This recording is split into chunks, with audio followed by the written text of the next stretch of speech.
Bike நான் நல்லா தான் ஓட்டுவேன். நான் 12th நான் ஓட்டிட்டு இருக்கேன். நல்லாவே ஓட்டுவேன் drive.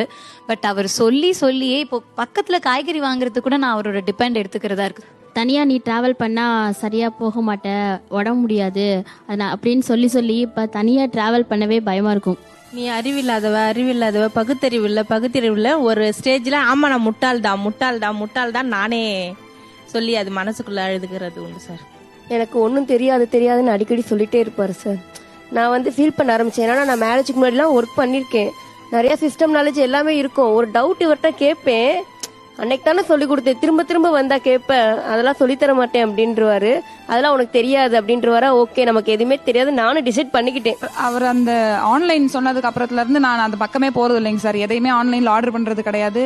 Tatkal ticket book பண்றதுக்கோ Tirupati தரிசனம் டிக்கெட் புக் பண்றதுக்கோ நான் உட்காரது இல்லைங்க சார். நம்மளால அது கேன்சல் ஆயிடுச்சுன்னு சொல்லி வரக்கூடாது அப்படின்னு டெக்னிக்கல் திங்ஸ் நமக்கு வராதோ அப்படின்னு உங்களுக்கே தோண ஆரம்பிச்சு. நானே யோசிக்க ஆரம்பிச்சேன் sir. But still I am working in IT company. But அந்த மாதிரி விஷயத்துல எல்லாம் தலையிடக்கூடாதுன்னு சொல்லி முடிவு பண்ணிட்டேன் சார்.